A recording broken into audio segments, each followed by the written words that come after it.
আর এবার নজর রাখবো বিদ্যুতের বিল বেড়ে গেলে সেক্ষেত্রে কাটছাট করতে হবে, কারণ বৃহস্পতিবারে বিদ্যুৎ অপচয় রুখতে কড়া বার্তা দিয়েছিলেন মমতা বন্দ্যোপাধ্যায়। এবার আরো কড়া নবান্ন, বিদ্যুতের বিল নিয়ে আরো কড়া এবার নবান্ন। কি কি সিদ্ধান্ত নেওয়া হয়েছে জানবো সোমরাজের কাছ থেকে। সোমরাজ, কি কি সিদ্ধান্ত নেওয়া হলো? কারণ বৃহস্পতিবারই কড়া বার্তা দিয়েছিলেন মমতা বন্দ্যোপাধ্যায়, এবার আর কি পদক্ষেপ? দেখো, বিদ্যুৎ অপচয় রুখতে এবার আরো কড়া মনোভাব নিয়েছে নবান্ন। যেটা সূত্র মারফত খবর, যে দপ্তরগুলির বিদ্যুতের বিল বা বকেয়া রয়েছে তাদের বাজেট কাটছাট করার নির্দেশ রাজ্যের অর্থ সচিবকে মুখ্যমন্ত্রী মমতা বন্দ্যোপাধ্যায় দিয়েছেন বলে সূত্র মারফত জানা যাচ্ছে। মূলত একাধিক দপ্তরের বিদ্যুৎ বিল এখনো বকেয়া রয়েছে এবং নবান্নের মহল মনে করছে এই বিদ্যুৎ বিল বকেয়ার বেশিরভাগটাই অংশ যখন সরকারি দপ্তরে কাজ হয় বা স্কুলগুলিতে যখন ক্লাস হয় তারপরেও বিদ্যুৎ অকারণে অপচয় হচ্ছে, আর সেই কারণেই একাধিক দপ্তরের বিদ্যুৎ বিল বকেয়া। এবং সেই কারণেই মনে করা হচ্ছে যে মুখ্যমন্ত্রী মমতা বন্দ্যোপাধ্যায় এই কড়া নির্দেশ দিয়েছেন রাজ্যের অর্থ সচিবকে, এবং সেখানে বলছেন যে যেই সব দপ্তরের বিদ্যুৎ বিল বকেয়া রয়েছে তাদের সংশ্লিষ্ট দপ্তরগুলির বাজেট কমিয়ে দিতে হবে, অর্থাৎ বাজেট বরাদ্দ কমিয়ে দিতে হবে, কাটছাট করতে হবে, যাতে আগামী দিনে বিদ্যুৎ অপচয় না করে সংশ্লিষ্ট দপ্তরগুলি বা সংশ্লিষ্ট দপ্তরের অধীনস্থ বিভিন্ন যে শাখাগুলি রয়েছে তারা যাতে অকারণে বিদ্যুৎ অপচয় না করে, তার জন্য মুখ্যমন্ত্রী মমতা বন্দ্যোপাধ্যায় কড়া মনোভাব নিয়েছেন বলে মনে করছে প্রশাসনিক মহল। বেশ সোমরাজ। আরে ফের ভারত বাংলাদেশ সুসম্পর্কে শান, দিল্লিতে বৈঠকে মোদি হাসিনা। হায়দ্রাবাদ হাউসে আলোচনার টেবিলে দুই প্রধানমন্ত্রী। সমঝোতা মজবুত করতে সই হতে পারে একাধিক দ্বিপাক্ষিক চুক্তি।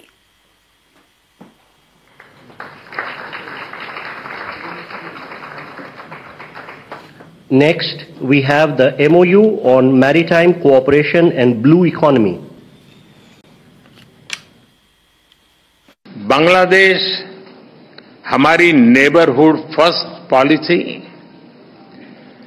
Act east policy, vision Sagar और इंडो पैसिफिक विजन के संगम पर स्थित है। पिछले एक ही वर्ष में हमने साथ मिलकर लोक कल्याण के अनेक महत्वपूर्ण प्रोजेक्ट्स को पूरा किया है। अखौड़ा अगरतला के बीच भारत बांग्लादेश का छठा क्रॉस बॉर्डर रेल लिंक शुरू हो गया है। हमने अपने फोकस में रखा है कनेक्टिविटी, कॉमर्स और कोलैबोरेशन। पिछले 10 वर्षों में हमने 1965 से पहले की कनेक्टिविटी को रिस्टोर कर दिया है। अब हम और अधिक डिजिटल और एनर्जी कनेक्टिविटी पर बल देंगे। इससे दोनों देशों की अर्थव्यवस्थाओं को गति मिलेगी। আর দুই কাউন্সিলর তাদেরকে শোকজ করা হয়েছে, তৃণমূলের দুই কাউন্সিলরকে শোকজ। কেন শোকজ, কি কারণ? 100 নম্বর ওয়ার্ডের কাউন্সিলরকে শোকজ করা হয়েছে তৃণমূলের তরফ থেকে।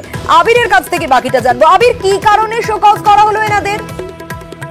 দেখো, শহর কলকাতার একটা অফিসে কে কোন চেয়ারে বসবেন তাই নিয়ে দুই কাউন্সিলরের মারামারি এবং একজন কাউন্সিলর আঘাতপ্রাপ্ত হয়ে হাসপাতালে ভর্তি হলেন। এই গোটা ঘটনাকে ঘিরে এটা অভিযোগ উঠেছে যে এরা দলীয় শৃঙ্খলা তারা মানছেন না, দলীয় অনুশাসন মানছেন না, এবং এদেরকে এর আগেও বারবার সাবধান করা হয়েছিল। তারা তো নিজেরা অশান্তি থামাননি এবং তাদের যারা অনুগামী রয়েছেন তাদের মধ্যে বিস্তর গন্ডগোল এই জায়গাতে ঘিরে তৈরি হয়েছে।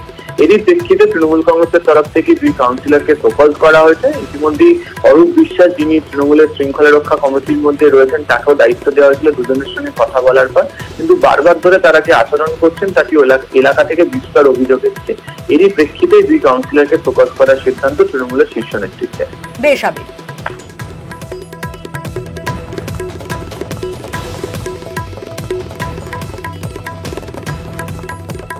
কলকাতা পুরসভার কিছু কিছু ওয়ার্ডের কাউন্সিলরদের কিছু অনভিপ্রেত আচরণ লক্ষ্য করা যাচ্ছিল কয়েকদিন ধরে। এই বিষয়ে দল কঠোর অবস্থান নিয়েছেন। দলের যে ডিসিপ্লিনারি কমিটি আছে গতকাল শোকজ নোটিশ ইস্যু করেছেন 110 নম্বর ওয়ার্ডের স্বরাজ মণ্ডলকে এবং 104 নম্বরের তারকেশ্বর চক্রবর্তীকে, যে দলের মুখ তাতে কিছুটা হলেও মলিন হয়েছে। মিডিয়ার কাছে যেভাবে তারা স্টেটমেন্ট করেছেন এই বিষয়ে তাদের কাছ থেকে জবাব চাওয়া হয়েছে। আর এবার মানিকতলার দিকে নজর রাখবো। সেখানে আবার তোলাবাজির অভিযোগ। মানিকতলা বিধানসভার 14 নম্বর ওয়ার্ড, সেখানে তোলাবাজির অভিযোগ। কুমোরপাড়ায় প্রতিমা পিছু নাকি টাকা আদায় করা হচ্ছে, এমনটাই অভিযোগ। আর সমস্যা মেটাতে কাউন্সিলরকে কড়া নির্দেশ দেওয়া হয়েছে তৃণমূলের তরফে। কর্মী সভাতেও কড়া বার্তা দিয়েছেন কুণাল ঘোষও। মানুষ বিরক্ত হয়ে অন্য দলকে ভোট দেবে, এমনটা মন্তব্য করেছেন কুণাল ঘোষ। এবং উপনির্বাচনে তৃণমূলের পর্যবেক্ষকের কড়া মন্তব্যে শোরগোল পড়ে গিয়েছে। ছোটখাটো কমপ্লেন আছে, ওটা ভোলাটা দেখে নেবে। যেখানে ঠাকুর গড়া হয় সেখান থেকে একটা অভিযোগ এসছে, আমাদের সঙ্গে থাকা দু একজন তাদের কাছে কোনো অন্যায় আবদার টাবদার করছে। কোনো অবস্থায় দরকার হলে তুমি গিয়ে তাদের সঙ্গে ভোলাটা কথা বলে নাও। কারোর মনে যেন এতটুকু ক্ষোভ না থাকে যেটা এসে এই বাই ইলেকশনে আমি রাগের চোটে ভোট দিতে গেলাম না বা আমি অন্য কোনো জায়গায় রাগ দেখিয়ে ফেললাম, সেটা করা যাবে না। কোন অবস্থায় সেটা করা যাবে। আমি বুঝতে পারছি তাদের কাছে খবর চলে যাবে, নয় সিধে হয়ে যাবে, আর নইলে কিন্তু আইনের ব্যবস্থার মধ্যে পড়বে। সোজা কথা বলে রেখে দেবে। কুণালদা আমাদের হাইকমান্ড, ওনার কার্ডে যখন গেছে জিনিসটা সত্যি, এবং যারা করেছে আমি সঙ্গে সঙ্গে তাদেরকে ডেকেছি। আমি বলেছি শুধরে যাও, যে তোমার মদত দিচ্ছে সে পরে থাকবে না। আমরা কিন্তু কড়া স্টেপ নেবো, এরপরে হাজতে থাকতে হবে। এটা কারা করছিল? ওই কয়েকটা পাড়ার ছেলেপেলেরা করছে অলরেডি। কুণালদা যেরকম হুমকি দিয়ে দিয়েছে, আমরাও দিয়ে দিয়েছি, আমরা পুলিশকেও বলে দিয়েছি এবার করলে তুলে নিয়ে। আপনি তো কাউন্সিলর, আপনার কাছে খবরটা ছিল না? আমার কাছে ছিল না, থাকলে তো আগেই স্টেপ নিতাম। 2.5 বছর বয়সে কিডনি প্রতিস্থাপন, মায়ের কিডনি বসানো হলো শিশুর শরীরে। কলকাতার বেসরকারি হাসপাতালে বিরল অস্ত্রোপচার, তাতেই অসাধ্য সাধন, মিলল সাফল্য।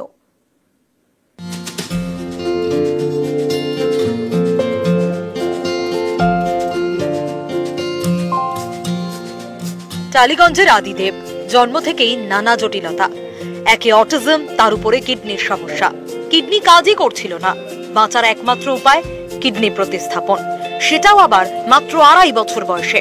আদিদেবের শরীরে এখন তার মায়ের কিডনি। অপারেশনের মাস 4 পরে অনেকটাই সুস্থ আদিদেব। মায়ের কিডনি নিয়েই সে বড় হচ্ছে। আমি প্রথম থেকে ডিসাইডেড ছিলাম যে আমি কিডনি দেবো ওকে। নানা রকম প্রিপারেশন, যা লিগাল ফর্মালিটিস থাকে সেটা হলো। কিন্তু আমার কিডনি সাইজ আর ওর কিডনি সাইজের মধ্যে একটা হেলেন হেভেন ডিফারেন্স আছে, তো সেটার জন্য আমরা প্রিপেয়ার ছিলাম। আর চ্যালেঞ্জিং ছিল, এটা ইজি আমাদের জন্য ছিল না। কিন্তু হ্যাঁ, এটা প্রথম থেকেই ছিল যে ওকে সুস্থ করতে হবে। সালটা 2021। সদ্যজাত আদিদেব তখন মায়ের সঙ্গে হাসপাতালের বেডে। সেই সময়ই তার শরীরে ধরা পড়ে জেনেটিক ডিসঅর্ডার, অটিজম, তার সঙ্গে কিডনির সমস্যা।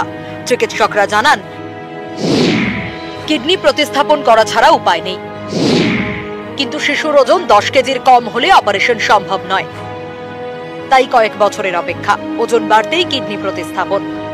ডায়ালিসিসের প্রয়োজন ইমিডিয়েটলি ছিল না। আমরা ওষুধপত্র দিয়ে, খাবারে দিয়ে আমরা ওজন বাড়ালাম।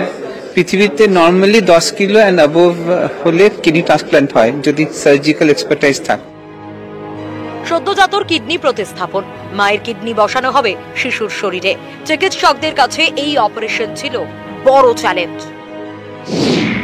কারণ কিডনিটি প্রাপ্তবয়স্কের, আকারে বড়, সেটি শিশুর শরীরে প্রতিস্থাপন করাটা যথেষ্ট ঝুঁকির।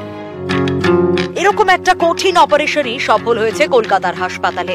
2.5 বছর বয়সের শরীরে বসানো হয়েছে তার মায়ের কিডনি। চিকিৎসকদের মতে এত কম বয়সীর কিডনি প্রতিস্থাপন প্রায় বিরল। কিডনি যদি কাজ না করে বডির ডেভেলপমেন্ট অনেক প্রবলেমস আর কি, সো অবভিয়াসলি কিডনি ট্রান্সপ্লান্ট করতে হয়েছে। ভারতবর্ষে কেন, ইউনাইটেড স্টেটসে not even 3% of transplants in the world এই বাচ্চাদের আর কি হয়। মায়ের কিডনিতে এই শিশু আগামী দিনে লড়াই করবে, আর এই লড়াইয়ের উপাখ্যান হয়তো ঘরে ঘরে ছড়িয়ে পড়বে, যেখানে চিকিৎসক রোগীর সেই সম্পর্ককেই এক অন্য মাত্রা দেবে। ক্যামেরা শুভেন্দু চট্টোপাধ্যায়ের সঙ্গে অভিচন্দ, নিউজ 18 বাংলা, কলকাতা।